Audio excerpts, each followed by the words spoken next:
বিভিন্ন জায়গায় কারচুপি হয়েছে। আমরা পরাজিত হই নাই, পরাজিত হয়েছে আমার নির্বাচনী এলাকার জনগণ। গতকাল 12ই ফেব্রুয়ারি নির্বাচন হয়েছে। আপনারা স্বতঃস্ফূর্তভাবে বিভিন্ন জায়গায় অংশগ্রহণ করেছেন। তবে আমরা লক্ষ্য করেছি 4টার পরের থেকে বিভিন্ন জায়গায় কারচুপি হয়েছে। বিশেষ করে 3টে জায়গায় হেডকোয়ার্টার এসেছে।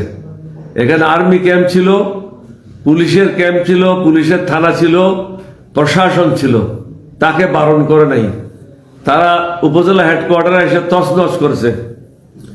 আমার কর্মীদেরকে আমি অনেক কষ্ট করে সুশৃঙ্খল রাখার চেষ্টা করেছি।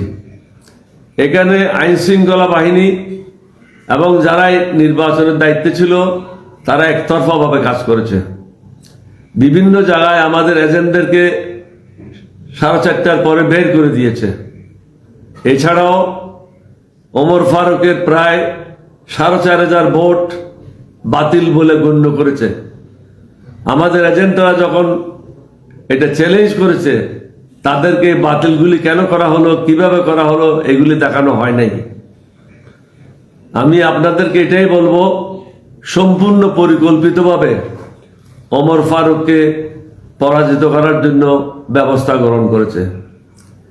আপনাদের অবগতির জন্য এটা জানাতে চাই, আপনারা যদি মনে করেন প্রফেসর ওমর ফারুক পরাজিত হয়েছে, ডক্টর কর্নেল অলি আহমদ পরাজিত হয়েছে, আমরা পরাজিত হই নাই। আল্লাহর মেহেরবানি, আমার নবীর দয়া, মুক্তিযোদ্ধা কখনো পরাজিত হয় না, মুক্তিযোদ্ধার সন্তান কখনো পরাজিত হয় না।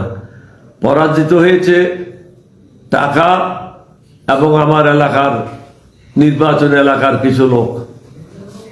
সকলকে অনুরোধ করব, অত্যন্ত সুশৃঙ্খলভাবে আপনারা দিন কাটাবেন। কারোর সাথে কোনো ঝগড়াঝাটি করার প্রয়োজন নাই। এখন কিছু উচ্ছৃঙ্খল ছেলেরা আমাদের কর্মীদের উপর আক্রমণ করছে, প্রশাসন নীরব। অথচ প্রশাসনের উচিত 2 দিন এখানে বসে প্রত্যেকটা জায়গায় পেট্রোলিং করা এবং দেখা কোনোখানে সমস্যা হচ্ছে কিনা। তারা এই ব্যাপারে নীরব দর্শকের ভূমিকা পালন করছে। সুতরাং ওমর ফারুক সহ বাংলাদেশে বিভিন্ন প্রার্থীরা যারা 1 থেকে 1,500 ভোটে পরাজিত হয়েছে, এটা সুপরিকল্পিতভাবে, অত্যন্ত সূক্ষ্মভাবে এই কাজটা করা হয়েছে।